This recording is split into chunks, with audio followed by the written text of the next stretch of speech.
Om Bhagavate Vasudevaya Narayanam Namaskritya Naram Chaiv Narottamam Devim Saraswatim Vyasam Tato Jayamudire Nashtapraisha Vadreshu Nityam Bhagavata Sevaya Bhagavati Uttam Shloke Bhavati Naistiki. So continuing with the discussion on Nectar of Instruction, verse number 2. So in the purport, further Srila Prabhupada writes, now he's quoting Srila Bhakti Siddhanta Saraswati Thakur from his Anuvritti Tika. Srila Bhakti Siddhanta Saraswati Thakur writes in his Anuvritti commentary that too much endeavor, so he's going back to Atyahar and Prayas. Too much endeavor to acquire knowledge on the part of mental speculators or dry philosophers falls within the category of atyahar, collecting more than needed. So, too much endeavor to acquire knowledge on the part of whom? On the part of mental speculators or dry philosophers? He did not say about devotees, although Prabhupada himself wrote so many books. Bhakti Siddhanta Maharaj wrote books.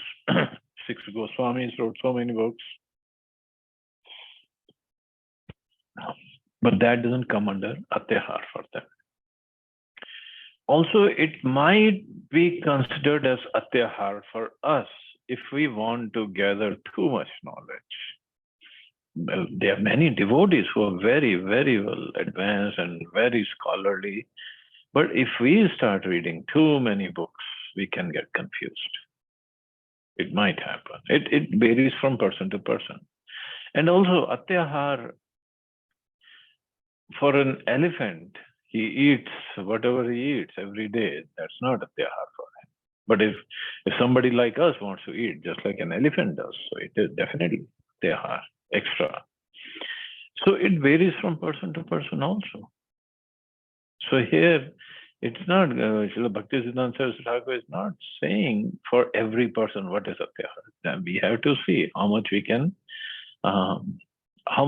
digest. Digest in the sense, if it is knowledge, so how much we can assimilate it without getting deviated, without getting distracted. According to Srimad Bhagavatam, the endeavor of philosophical speculators to write volumes of books on dry philosophy, devoid of Krishna consciousness, is entirely futile. Because they just write so many books, but nothing related to Krishna consciousness. In fact, we read earlier also, Vedvyasi wrote he compiled all the Vedas, Itihas, Puran, Upanishads, everything. Still, he wasn't satisfied. Still, he composed Srimad Bhagavatam. So even Vedvyasi himself wasn't satisfied because all these books didn't talk about bhakti. So it was pretty much like it, because it was devoid of Krishna consciousness, it was like an atyahar. But obviously, Vedvyasi was doing a service for the people in Kali Yuga because otherwise we wouldn't be able to have access to all these scriptures if Vedvyasi didn't put them down on paper. The work of karmis who write volumes of books on economic development also falls within the category of atyahar. Now, this was a question that came up. That okay, if karmis, if a scientist is writing books on his subject matter, or somebody is writing books on economic development, so financial people are writing books on economic development. Is it atyahar? Well, first of all, atyahar, these issues of the Rupa Goswami is written for devotees. If devotees fall into this, then it is atyahar for them because we got to live simply, think highly. And those karmis, they are not worried about bhakti anyway. But it's also an atyahar for them because their mind will be completely engrossed in these subject matters, which really doesn't help in next life. If we are just worried about these subject matters and forget the real subject matter, which is Krishna and bhakti, then what's the use? And moreover, the scientist, suppose scientists, they write so many books, papers, but they have to publish papers and write books and thesis and this and that. But okay, they get maybe somebody gets good prize or good position because of whatever knowledge they have put it down. And then what will happen? Next few years later, 10, 20 years later, some other scientist will come up and he'll refute that philosophy. He'll write down his own philosophy, his own theory. And okay, now this is the best thing, and then he will get the prize. But even if he gets a prize or doesn't get the prize and his books or paper get published in the best scientific journal, then what? So what? Ultimately what? He didn't become a devotee. He didn't get out of the cycle of birth, old age, disease, death, adi atmika, adi bhautika, adi daivic klesha. And maybe this lifetime he is PhD and double PhD, and next lifetime he has to start from A, B, C, D again. So from that perspective, it's a wastage of time. But at the same time, if there's a devotee scientist who writes all these books, because this is his job and he has to somehow survive, make money, but at the same time he's making progress in bhakti, then it's his job. So he's not attached to that job. It's okay. And moreover, even if that's what Bhagavatam says, Bhagavad Gita also says, even if the devotee, he surrenders completely to Krishna. He just only surrendered and only performing bhakti. Won't Krishna take care of him? His needs? Is it so difficult for Krishna? That's why we have to know Krishna. And in Bhagavad Gita, Arjun asked for Krishna to show his universal form, show his opulences. For what? Arjun knew who Krishna is. This is for us, so that we understand. From Bhagavad Gita, we can partially understand. From Bhagavatam, we can understand to a very, very large degree who Krishna is. And if we know who Krishna is, there won't be any doubts in our hearts before surrendering to him. Yes, he will take care of us. He's the Supreme Personality of Godhead, Supreme Lord himself. He's taking care of innumerable living entities all over the universe, and there are innumerable material universes. He's taking care of all of them. He's the one who has taken charge of maintenance as Lord Vishnu. So won't he take care of the living entity who's trying to serve his life to him? Of course he takes care of it. It's just we don't have faith. So the point is not go towards atyahar, which will definitely distract us. And atyahar will definitely lead to prayas, over and over. And this will definitely distract us from bhakti path. This is what Rupa Goswami is telling us about. Armies labor to accumulate more and more money for future generations, only because they do not know the future position. Interested only in getting more and more money for their sons and grandsons, such foolish persons do not even know what their position is going to be in the next life. And this is what people work hard. But we don't even know where are we going in the next life. And there are many incidents that illustrate this point. This is from one of the Purana, this story. Once a great Karmi accumulated a vast fortune for his sons and grandsons. But later, according to his karma, he took his birth in a cobbler's house located near the building which in his previous life he had constructed for his children. So this Karmi, he died, he used to make money, worked very hard, and made a big mansion for his sons and grandsons. And then what? He died and he took birth in a cobbler's house located near the building which he had created. Now, if we build a building and we are so attached to it, so somehow even in our next life, we will be attached to that building because the soul remains the same, the subtle body remains the same. So attachment is there.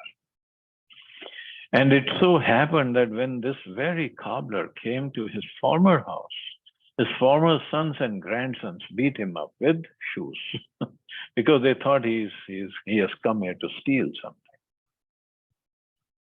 It can happen. Unless the karmis and jnanis become interested in Krishna consciousness, they will simply continue to waste their life in fruitless activities. Fruitless activities. They don't gain anything. In the material world, everything is temporary. So what is there to gain? And then next point. What was it? So atyahar prayasascha prajalpo, then is niyamagraha. And then Prabhupada already covered jansanga. So niyamagraha. Accepting some of the scriptural rules and regulations for immediate benefit as utilitarians advocate is called niyam agraha. And neglecting the shastric rules and regulations that are meant for spiritual development is called niyam agraha. So it can mean both. It could be niyam agraha or niyam agraha. So niyam agraha means very eager to accept the rules and regulations for immediate benefit, not for long term. And niyam agraha means not following any rules and regulations. So word agraha means eagerness to accept, and agraha means failure to accept. By the addition of either of these two words to the word niyam, rules and regulations, the word niyam agraha is formed. Thus, niyamagraha has a twofold meaning that is understood according to the particular combination of words. So those interested in Krishna consciousness should not be eager to accept rules and regulations for economic advancement. Yet, they should very faithfully accept scriptural rules and regulations for the advancement of Krishna consciousness. So, Prabhupada ends with, they should strictly follow the regulative principles by avoiding illicit sex, meat eating, gambling, and intoxication. So these are the rules one has to follow. But, so niyam agraha also means accepting the rules, but without really understanding the purpose behind it. Why we are following. Just, okay, follow. As a matter of peer pressure also. And also niyam agraha means not following the rules at all. So they both are bad. Also like Ekadashi Vrat. Now, Ekadashi Vrat, very wonderful. One should follow to make Prakash Bhakti, Madhav Titi Bhakti Janani. But sometimes we get so engrossed in following the rules that we forget what is the real purpose behind following these rules. Like sometimes we start arguing that on Ekadashi, some people say, oh, you can eat tomatoes. Some say, no, you cannot eat tomatoes on Ekadashi because it has beej, it has seeds. Then somebody will argue, okay, you can eat Loki. And some say, no, you cannot eat Loki. In fact, in one of my classes in Delhi, somebody attended for just 2 or 3 classes maybe, and then he says, oh, on Ekadashi, I don't even brush my teeth with toothpaste. I said, no, what in the world is that? Where did you hear that? He said, no, in toothpaste, they have so many ingredients. When we don't know what is, if it is has any grains or beans or not. See, Prabhupada was never so strict with these rules. Even once he was in his room and it was Ekadashi and all the devotees were around in the temple, they were chanting, and Prabhupada asked his secretary servant, why is everybody here? Why aren't they going for Sankirtan, book distribution? And he said, oh, Swami Prabhupada, they're saying it is Ekadashi, so they haven't eaten anything or eaten very little. They don't have any strength. Prabhupada said, feed them khichdi and send them out for Sankirtan. He wasn't even worried about breaking Ekadashi. Because the purpose is, Sankirtan is more important. Book distribution is more important. So the point is, I'm not saying nowadays Ekadashi, we have so much of feast and so many items are being prepared from Ekadashi ingredients. It doesn't even look like it is fasting day. So the point is not whether somebody should fast too much, do nirjala or not do nirjala. Point is to perform more devotional service. That's the whole idea. And if somebody can go out for book distribution while following God, that's great. So the point is not just to follow rules and regulations without knowing the purpose behind them. No, or to follow rules and regulations without following the purpose. Sometimes there is argument. On Ram Navami, which is coming up soon, whether one should break the fast at noon or in the evening. And whether one should break the fast with Ekadashi Prasadam or grain Prasadam. Well, according to scriptures, it should be Ekadashi Prasadam because it's a Vishnu Tattva appearance day, and fast should be until noon. But at one place in Bombay, Prabhupada said, you should fast until evening and break the fast with non-Ekadashi Prasadam. So they follow that. Is there a confusion? Yes, it creates confusion. But the idea is, if Prabhupada said something in Bombay, so okay, they will let them follow that.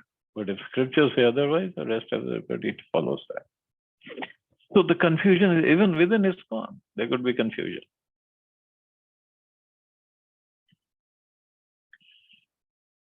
It's just, point is, whichever rule one follows, doesn't matter. One has to try to make advancement in bhakti. By pleasing the Lord that day, particular Lord, either Ram or Gaur Purnima is coming up, or whatever you follow. That's it. It's not like easily pleased if you do Ekadashi Prasad only and fight with other devotees whether we should do Ekadashi or non-Ekadashi or this or that. That will not make him happy. So Niyamagraha can also mean becoming fanatic about the rules. There's a term called form and substance. So we go for the form, not for the substance. That is fanaticism. And that doesn't mean not following any rules or regulations. So niyam agraha and niyam agraha, both are bad. And that's why Rupa Goswami is saying that one has to avoid that.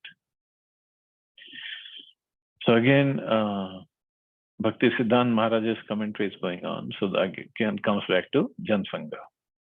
One should also avoid association with Mayavadis, who simply blaspheme Vaishnavas or devotees. Bhukti Kamis, who are interested in material happiness. Mukti Kamis, who desire liberation by merging into the existence of formless absolute or Brahman or Brahmjyoti. And Siddhi Kamis, who desire the perfection of mystic yoga practice, are classified as Atyaharis. So they are also classified as Atyaharis. To associate with such persons is not at all desiring. So why they are considered Atyaharis? No, coming back to the meaning of Atyahara. Atyahara is not just eating.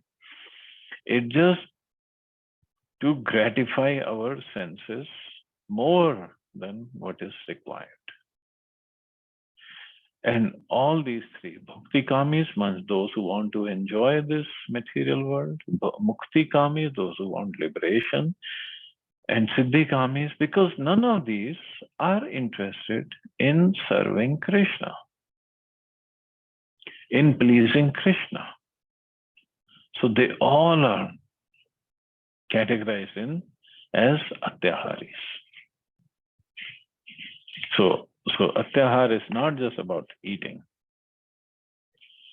It sounds like that because that's what we have always thought of ahar. Ahar means to eat. But ahar also means to gratify the senses with whatever sense objects they want.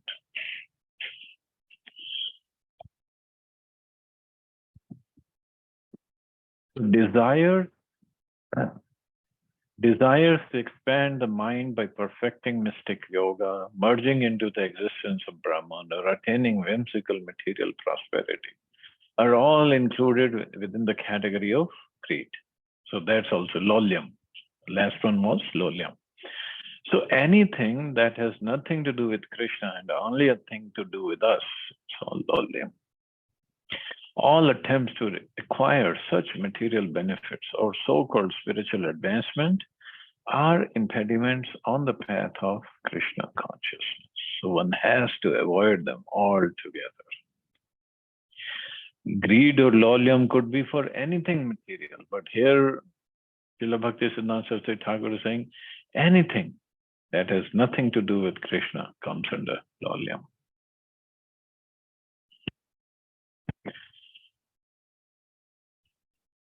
Well, next paragraph is a little long, so we'll take it up tomorrow. See anybody has any questions or comments?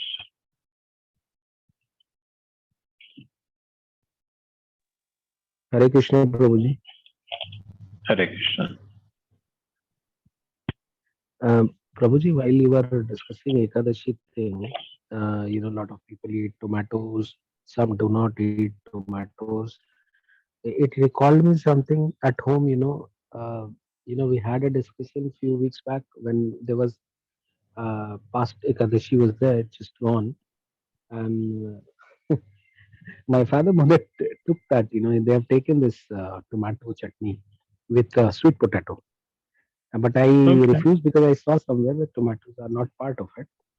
So I want to just a clarification from you, Prabhuji. Is it acceptable or not? Because it's very delicious to have sweet potato with chutney, tomato chutney. You can have tomatoes on Ekadashi. Prabhupada never said that, so I'll go with that. Only thing he said, beans and grains, means rice and wheat, means no rice, no chapati, no dal. That's it. And also, corn, peas, they all come under grains. So just avoid that. That's nice, Prabhuji. Thank you so much. Okay, thank you. So enjoy your tomato chutney today with sweet potato. Yes, Prabhuji, definitely. Thank you. Thank you, Prabhu. Hare Krishna. Jai Shri Prabhupada. Jai Hare Shri Krishna, Ram.